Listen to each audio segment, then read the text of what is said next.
সুপ্রিয় শ্রোতা, গল্প পাঠের আসর চ্যানেলে শুনতে যাচ্ছেন অতীন বন্দ্যোপাধ্যায় রচিত নীলকণ্ঠ পাখির খোঁজে উপন্যাসটির ১২ পর্ব। আমি ওয়ারা করিম, সাথে থাকুন।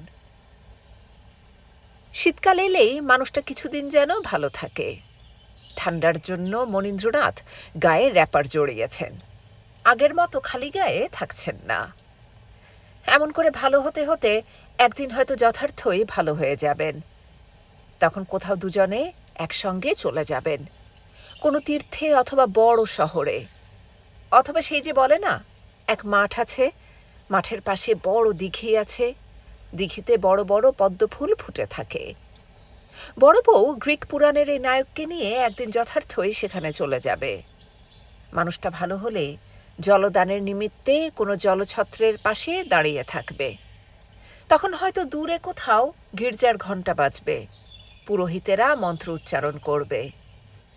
পাগল মানুষ মনীন্দ্রনাথ কোনো হ্যামলক গাছের নিচে দাঁড়িয়ে সোনার হরিণের স্বপ্ন দেখবেন। বড় বউ মানুষটাকে আজ স্বাভাবিক দেখে এক বাটি গরম দুধ নিয়ে এলো, সঙ্গে নতুন গুড়, মর্তমান কলা, কিছু গরম মুড়ি। বড় আসন পেতে সে মানুষটার জন্য অপেক্ষা করতে থাকলো। সেই আশ্বিনের কুকুরটা মনীন্দ্রনাথের পায়ের কাছে ঘুরঘুর করছিল। সোনা দক্ষিণের বারান্দায় পড়ছে, কুকুরটা মাঝে মাঝে ঘেউ ঘেউ করছিল। লাল জবা গাছটার নিচে দুটো শীতের ব্যাঙ ক্লপ ক্লপ করছে। মনীন্দ্রনাথ গরম দুধ, মর্তমান কলা, নতুন গুড় মেখে নিলেন, কিছু তার প্রিয় কুকুরকে দিলেন। তারপর উঠে আসার সময় মনে হলো সোনা চুপি চুপি পড়া ফেলে এদিকে আসছে। বড় কর্তা খুব খুশি। তিনি কুকুর এবং সোনাকে নিয়ে শীতের ভোরে মাঠে নেমে গেলেন। ওরা সোনালি বালের নদীতে এসে নামল। এখন জলে তেমন স্রোত নেই, জল কমে গেছে, যেন ইচ্ছা করলে হেঁটে পার হওয়া যায়।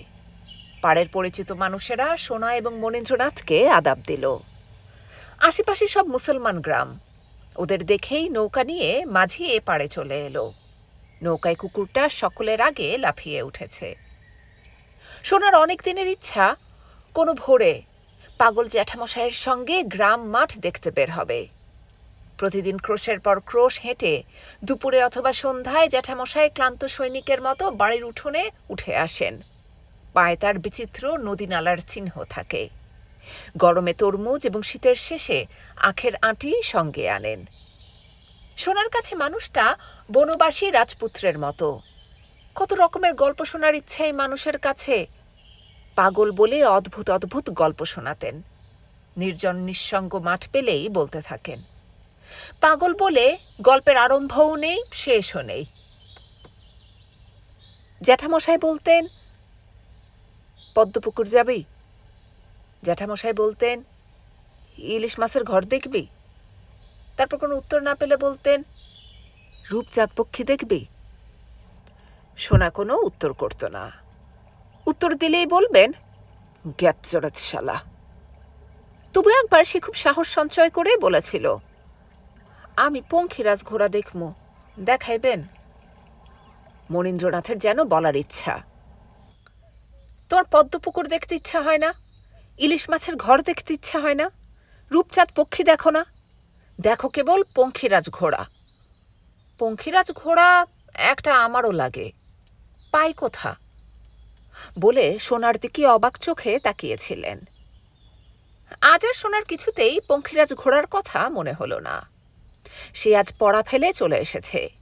মা আর ছোট কাকা খুঁজছেন। সোনা কই গেল দেখেন, পোলাটা কই গেল? সকলে খুঁজবে।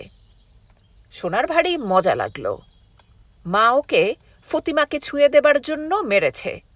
ঠাকুমা বলেছে ওর জাত ধর্ম গেল। ওকে সকলে অযথা হেনস্থা করেছে। কতদিন লালটু পল্টু ওকে একটা কিছু করলে কান ধরে ওঠবোস করিয়েছে। আজ ওরা সকলে ভাবুক। সে জ্যাঠামশাইয়ের সঙ্গে বাড়ি থেকে চুপি চুপি বের হয়ে পড়ল। পাগল বলে তিনি শুধু হেসেছিলেন। পাগল বলে তিনি তাকে এই যাত্রার জন্য উৎসাহিত করেছিলেন।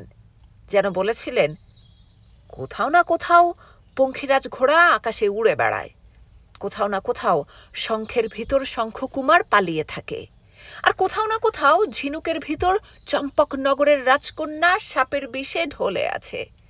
তুমি আমি সেখানে চলে যাব সোনা, সবার জন্য বড় মাঠ, সোনালি ধানের ছড়া নিয়ে আসব। আহা, ওরা কত গ্রাম মাঠ ফেলে চলে যাচ্ছে। যত ওরা এগুচ্ছিল তত আকাশটা ক্রমে দূরে সরে যাচ্ছে। সোনা ক্লান্ত হয়ে পড়েছে, সে ক্ষুধায় অবসন্ন হয়ে পড়েছে। এতটা হেঁটেও সে আকাশ ছুঁতে পারছে না কিছুতেই। ওর কত দিনের ইচ্ছা জ্যাঠামশাইয়ের সঙ্গে বের হয়ে সে আকাশটা নদীর ওপারে যে নেমে গেছে সেটা ছুঁয়ে আসবে। কিন্তু কি করে জাদু বলে আকাশটা কেবল সরে যাচ্ছে।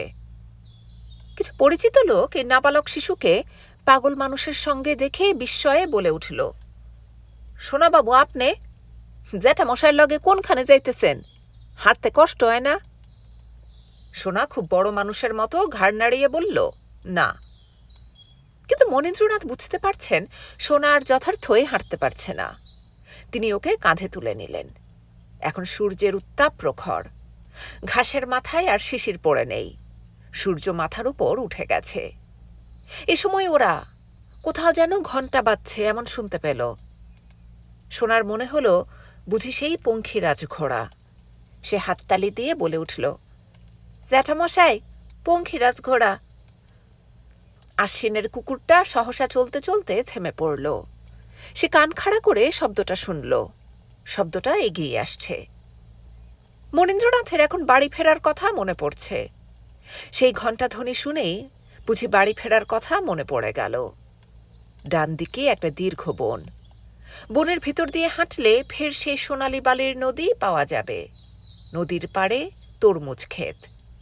এখন হয়তো তরমুজের লতা এক দুই করে বিছিয়ে যাচ্ছে ইসম। আর তখন বনের ভিতর কত রকমের গাছ। সেই ঘণ্টার শব্দ ক্রমে নিকটবর্তী হচ্ছে। বনের ভিতর কত রকমের গাছ, সব চেনা যায়। তবু গন্ধ গোলাপ জামের, লটকন ফলের। সব ফল এখন প্রায় নিঃশেষ। সোনা গাছে গাছে কি ফল আছে উঁকি দিয়ে দেখার চেষ্টা করল। তারপর ফাঁকা মাঠে নামতেই দেখল এক আজব জীব, অতিকায় জীব, ওর গলায় ঘণ্টা বাজছে। সোনা চিৎকার করে উঠল, ওই দেখেন জ্যাঠামশাই! কুকুরটা ছুটতে চাইল এবং ঘেউ ঘেউ করে উঠল। জ্যাঠামশাই কুকুরটাকে ধরে রাখলেন। সোনাকে কাঁধ থেকে নামিয়ে পাশাপাশি যেন তারা তিন মহাপ্রাণ সে আজব জীবের জন্য প্রতীক্ষা করছেন। কাছে এলেই ছুটতে থাকবেন তারা। অন্য পথে চলে গেলে কোনো ভয় থাকবে না। সোনা বিস্ময়ে কোনো কথা বলতে পারছে না। আসলে এত বড় মাঠ এবং এক বিরাট জীব। এ হাতির গল্প সে মেজ জ্যাঠামশাইয়ের কাছে শুনেছে। জমিদার বাড়ির হাতি। হাতিটা দুলে দুলে ওদের দিকে নেমে আসছে। কাছে এলে ওর মতো বয়সের এক বালক হাতির মাথায় বসে অঙ্কুশ চালাচ্ছে দেখতে পেল। যে ভয়টুকু ছিল প্রাণে তা একেবারে উবে গেল। সে আনন্দে চিৎকার করে উঠল, জ্যাঠামশাই! জ্যাঠামশাই কতদিন পর যেন কথা বললেন। ওটা হাতি। সোনা বলল, হাতি? জ্যাঠামশাই বললেন, ওটা মুড়াপাড়ার হাতি। কিন্তু এ কি, হাতিটা যে ওদের দিকেই ধেয়ে আসছে, বড় বড় পা ফেলে উঠে আসছে। এত বড় একটা জীব দেখে আর এমনভাবে এগিয়ে আসছে দেখে সোনা ভয়ে গুটিয়ে গেল। একেবারে ওদের সামনে এসে পড়েছে। জ্যাঠামশাই নড়ছেন না। কুকুরটা ছুটাছুটি করছে। সোনা ভাবছিল পালাবে কিনা, ছুটবে কিনা, অথচ এত বড় বিস্তৃত মাঠ পিছনে, সামনে ঝোপ, সে কোন দিকে যাবে ছুটে স্থির করতে পারল না। ভয়ে সে শুধু জ্যাঠামশাইকে জড়িয়ে ধরল, বলল, আমি বাড়ি যাবো। জ্যাঠামশাই কোনো উত্তর করলেন না। তিনি এখন শুধু অপলক দৃষ্টিতে হাতিটাকে দেখছেন। যত নিকটবর্তী হচ্ছে তত তিনি কেমন যেন মনে মনে অস্থির হয়ে উঠছেন। ক্ষোভে এবং আতঙ্কে এবার সোনা জ্যাঠামশাইয়ের হাত কামড়ে দিতে চাইল। জ্যাঠামশাই ওর কথা শুনতে পাচ্ছেন না।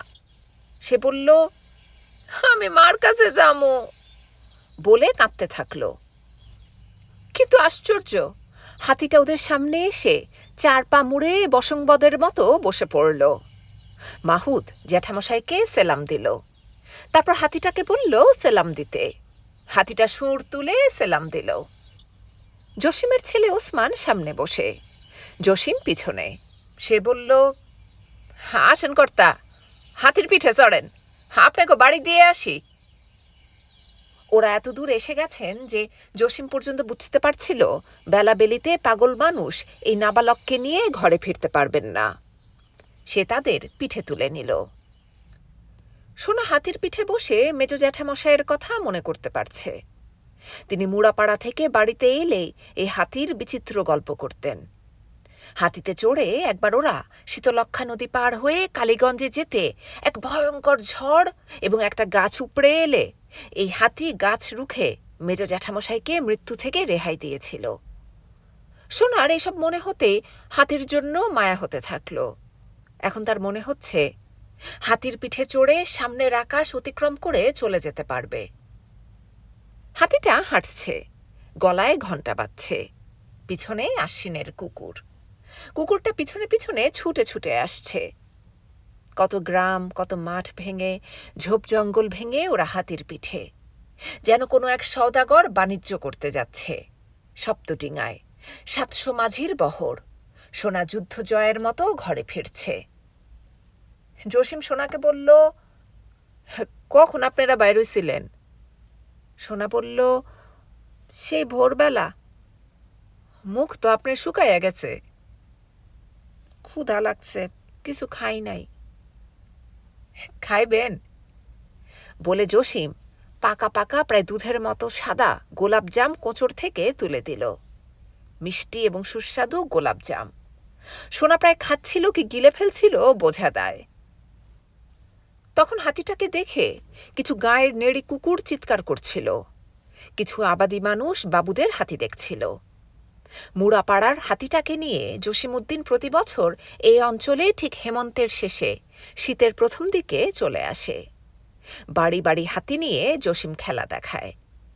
জসিম সোনাকে বলল, কর্তা, পাগল জ্যাঠামশাইয়ের লগে যে বাইর হইলেন, যদি আপনারে ফালাইয়া তাই অন্য কোথাও চইলা যাইত।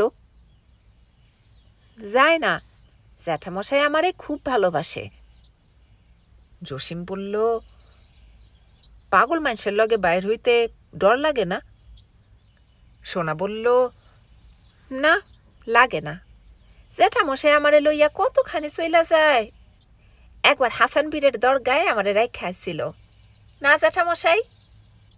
সোনা পাগল জ্যাঠামশাইকে সাক্ষী মানতে চাইল। মনীন্দ্রনাথ ঘাড় ফিরিয়ে সোনাকে দেখলেন, যেন এখন কত অপরিচিত এই বালক। বালকের সঙ্গে কথা বলা অসম্মানজনক। তিনি তার চেয়ে বরং সামনের আকাশ দেখবেন।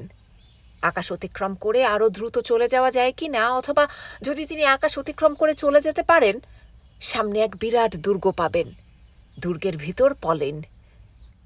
তিনি এইসব ভেবে হামাগুড়ি দিতে চাইলেন হাতির পিঠে, এবং সে ক্ষুদ্র বালক ওসমানকে তুলে অঙ্কুশ কেড়ে হাতিকে নিজের খুশি মতো চালিয়ে নিতে চাইলেন। হাতি, আমাকে নিয়ে তুমি দ্রুত হেঁটে পলিনের দেশে চলো। সে কোমল মুখ আমি আর কোথাও দেখছি না। জসিম চিৎকার করে উঠল, কর্তা, আপনি কি করতাছেন? কর্তা! ওসমান পাগল মানুষটার দিকে তাকিয়ে ভয় পেল। তিনি তার অঙ্কুশ কেড়ে নিতে আসছেন। সোনা পিছন থেকে একটা পা চেপে ধরল। জ্যাঠামশাই, আপনি পইড়া যাইবেন। মনীন্দ্রনাথ আর নড়তে পারলেন না। তিনি করুণ এক মুখ করে সোনার দিকে তাকালেন, কারণ সোনার চোখে এমন এক জাদু আছে যা তিনি কিছুতেই অবহেলা করতে পারেন না। মাঠ পার হলে শুধু দেখলেন পুবের বাড়ির নরেন দাস মাথায় কাপড়ের গাঁট নিয়ে বাবুরহাটে যাচ্ছে। হাতির গলায় ঘণ্টা বাজছিল বলে গ্রামের সব বালক বালিকা ছুটে এসেছে। আর নরেন দাসের বিধবা বোন মালতী সে শেওড়া গাছটার পাশে দেখল বড় বড় শামিয়ানা টাঙানো হয়েছে, শতরঞ্জি পেতে দেওয়া হয়েছে। মিয়ারা মৌলবীরা এসে জড়ো হচ্ছে। আর এই গ্রামের সর্বত্র, অন্য গ্রামের গাছে গাছে, মাঠে মাঠে ইশতাহার ঝুলিয়ে চলে গেছে শামসুদ্দিনের লোকেরা, অথবা তার ডান হাত যাকে বলা যায়, সেই ফেলু শেখ। তাতে কিছু শব্দ লেখা ছিল। লেখা ছিল পাকিস্তান জিন্দাবাদ। লেখা ছিল লড়কে লেঙ্গে পাকিস্তান। আর লেখা ছিল নারায়ে তাকবীর। মালতী নারায়ে তাকবীরের অর্থ জানত না। একদিন সে ভেবেছিল চুপি চুপি শামসুদ্দিনকে অর্থটা জিজ্ঞাসা করবে। মালতী এবার নিজের দিকে তাকালো। শরীরের লাবণ্য ক্রমশ বাড়ছে। স্বামীর মৃত্যুর পর ফের ঢাকায় গত মাসে দাঙ্গা হয়ে গেছে। ওর শ্বশুর এসে বলে গেল, ঢাকায় শাঁখারিরা কুট্টিরা বড় বদলা নিছে। সেদিন থেকে মালতী খুশি। শ্যামুরে, তুই গাছে গাছে ইশতাহার ঝুলাইয়া কি করবি? শামুকে মনে মনে গাল দিল মালতী। শামিয়ানার নিচে মুসলমান গ্রামের লোকেরা জড়ো হচ্ছে। সিন্নির জন্য বড় উনুন ধরানো হচ্ছে। বড় বড় তামার ডেকচিতে দুধে জলে চালের গুঁড়ো সেদ্ধ হচ্ছে। গোপাট ধরে হাতির পিঠে রাজার মতন তখন পাগল মানুষ ঘরে ফিরে আসছেন। মালতী দেখল হাতির পিঠে পাগল ঠাকুর বাড়িতে উঠে আসছেন। ঘণ্টার আওয়াজে যে যেখানে ছিল উঠে এসেছে। এই ঘণ্টার শব্দ কোনো শুভবার্তার মতো এই অঞ্চলের সকল মানুষের কানে বাজছে। ওরা মনে করতে পারল সেই পয়মন্ত হাতি লক্ষ্মীর মতো রূপ নিয়ে শুভবার্তা নিয়ে তাদের দেশে চলে এসেছে। এই হাতির জন্য যারা গেরস্থ বউ, যারা কোনো কালে একা একা ঘরের বার হয়নি, তারা পর্যন্ত বাড়ির নাবালকদের পিছু পিছু ঠাকুর বাড়ির দিকে হাঁটতে থাকল। অথবা হাতিটা যখন পরদিন উঠানের ওপর এসে মা মা বলে ডাকবে, তখন সব গেরস্থ বউদের প্রাণে এই হাতি আপনার ধন, অথবা এই হাতি মা লক্ষ্মীর মতো। এই হাতি বাড়ির উঠোনে উঠে এলে জমিতে সোনা ফলবে। ওরা হাতির মাথায় কপালে লেপন দেবার জন্য সিঁদুর গুলতে বসে গেল। হাতিটার কপালে সিঁদুর দিতে হবে। ধান দুর্বা সংগ্রহ করে রাখল সকলে। আর মালতী দেখল হাতির পিঠে পাগল মানুষ হাততালি দিচ্ছেন। হাতির পিঠে সোনা। ফতিমা সোনাবাবুকে নিচ থেকে বলছে, আমারে পিঠে তুইলা নেন সোনাবাবু। ফতিমা হাতির পিঠে ওঠার জন্য ছুটছিল। আর তখন ফতিমার বাজি শামসুদ্দিন শামিয়ানার নিচে বড় বড় অক্ষরে ইশতাহার লিখছিল। ইসলাম বিপন্ন। বড় বড় হরফে লিখছিল, পাকিস্তান জিন্দাবাদ। মালতী এইসব দেখতে দেখতে ডেফল গাছটার নিচে বসে কেমন আবেগে কেঁদে ফেলল। সে চিৎকার করে বলতে চাইল, শামুরে, তুই দেশটার কপালে দুঃখটাই কানিস না। হাতিটা পুকুর পাড় ধরে উঠে যাবার সময় আমের ডাল, অর্জুনের ডাল এবং জাম গাছের ডাল, অর্থাৎ নিচে যা পেল সব মটমট করে ডালপালা ভেঙে সুর দিয়ে মুখে পুড়তে থাকল। আর সেই স্থলপদ্ম গাছটা, যে গাছের নিচে বসে পাগল মানুষটা স্বচ্ছ আকাশ দেখতে ভালোবাসতেন, সেই গাছটা পর্যন্ত মটমট করে ভেঙে হাতিটা মুখে ফেলে কট করে একটা শব্দ, প্রায় কাটা নারকেল খেলে মানুষের মুখে যেমন শব্দ হয়, হাতির মুখে স্থলপদ্ম গাছের ডালপালা কাণ্ড তেমন শব্দ তুলছে। জসিম বারবার অঙ্কুশ চালিয়েও হাতিটাকে দমিয়ে রাখতে পারল না। হাতিটা গাছটাকে চেটে পুটে খেয়ে ফেলল। রাগে দুঃখে পাগল জ্যাঠামশাই হাত কচলাতে থাকলেন। তার এই স্থলপদ্ম গাছ তার শখের, এবং নীরব আত্মীয়ের মতো এই স্থলপদ্ম গাছের মৃত্যুতে তিনি বললেন, ক্যাচরেত শালা। মাঠের ভিতর শামিয়ানা টাঙানো। মোল্লা মৌলবীরা আসতে শুরু করেছে। ধান কাটা হয়ে গেছে বলে ন্যাড়া ন্যাড়া সব মাঠ। শস্য বলতে কিছু কলাই গাছ, মসুরি গাছ। ফেলু শেখ সব জুড়িদারদের নিয়ে বড় বড় গর্ত করছে। হাজি সাহেবের চাকর দুধ ফোটাচ্ছে। বড় বড় তামার ডেকচিতে দুধ এবং জলে চালের গুঁড়ো, মিষ্টি, তেজপাতা, আখরোট, এলাচ, দারুচিনি, জাফরান, লবঙ্গ। পুরানো তক্তপোষের ওপর ছিন্ন চাদর পাতা। আর হাজি সাহেবের 3 ছেলে উজান গিয়েছিল ধান কাটতে। তখন একটা খ্যাস এনেছিল উজান থেকে। সেই খ্যাস পেতে প্রধান মৌলবী সাহেবের জন্য একটা আসন করা হয়েছে। সব মুসলমান চাষাভুষা লোক ক্রমে শামিয়ানার নিচে জড়ো হচ্ছিল। শচীন্দ্রনাথ জানতেন এমন একটা ঘটবে। শামসুদ্দিন ভোটে এবারেও হেরে গেছে।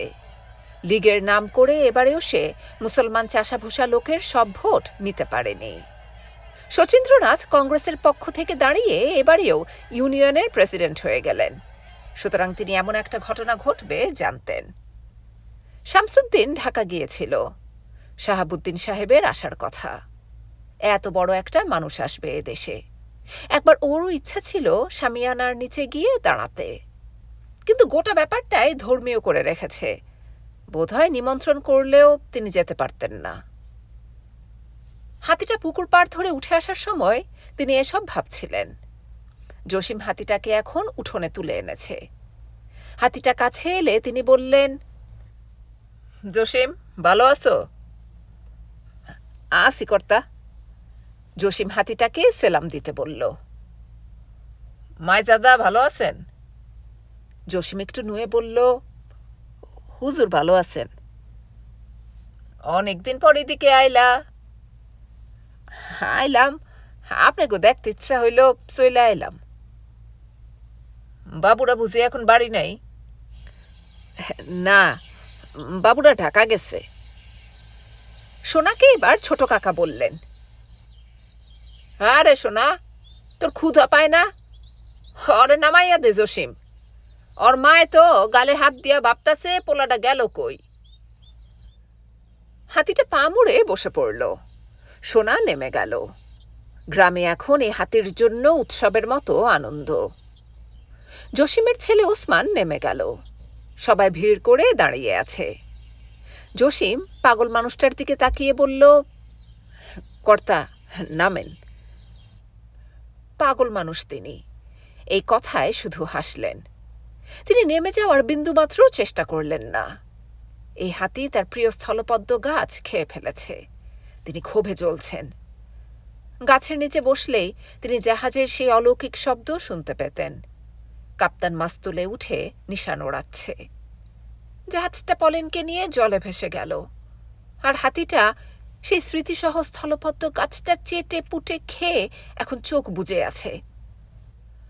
শচীন্দ্রনাথও অনুরোধ করলেন হাতির পিঠ থেকে নামতে, কিন্তু পাগল মানুষ তিনি হাতির পিঠে সন্ন্যাসীর মতো পদ্মাসন করে বসে থাকলেন, এতটুকু নড়লেন না। জোর করতে গেলে তিনি সকলের হাত কামড়ে দেবেন অথবা হত্যা করবেন সকলকে, এমন এক ভঙ্গি নিয়ে স্থলপদ্ম গাছের শেষ চিহ্নটুকু দেখতে থাকলেন। জসিম দেখল হাতির পিঠে বড় কর্তা বসে কেবল বিড়বিড় করে বকে যাচ্ছেন। তিনি কারও অনুরোধ রাখছেন না। শচীন্দ্রনাথ বারবার বলছেন। 2-4 জন মাতব্বর মানুষ হাতিটা ঠাকুরবাড়ি উঠে আসতে দেখে জড়ো হয়েছিল। তারাও বলছে, বড় কর্তা নামেন, হাতিটা অনেকটা পথ হাইটে আইছে, ওরে বিশ্রাম দেন। বড় কর্তা ভ্রুক্ষেপ করলেন না, বরং তিনি হাতিটার কানের নিচে পা রেখে বলতে চাইলেন, হ্যাট হ্যাট। তখন হাতিটা ইঙ্গিত পেয়ে উঠে দাঁড়ালো। পাগল মানুষ বড় কর্তা হাতিটা নিয়ে বের হয়ে পড়লেন। জসিম ডাকল, কর্তা, হেডা আপনি কি করেন? কর্তা, ও কর্তা! বাড়ির প্রায় সকলেই বিপদ বুঝতে পেরে পিছনে পিছনে ছুটল। ততক্ষণে হাতিটা পুকুর পাড় ধরে নিচে নেমে যাচ্ছে। পুবের বাড়ির মালতী দেখল পাগল ঠাকুর মুড়াপাড়ার হাতিটা নিয়ে মাঠে নেমে যাচ্ছে। মাঠে নরেন দাসের জমি পার হলেই সেই শেওড়া গাছ, গাছে ইশতাহার ঝুলছে।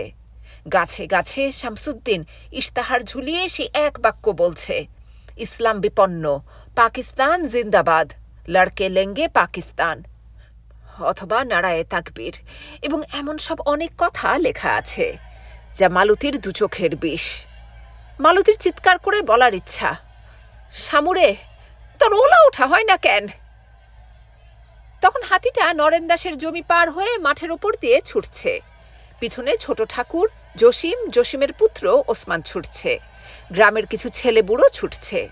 ওরা সকলে হৈ হৈ করছিল, কারণ একজন পাগল মানুষ এক অবলা হাতি নিয়ে মাঠে ঘোড় দৌড়ের বাজি জেতার মতো ছুটছে।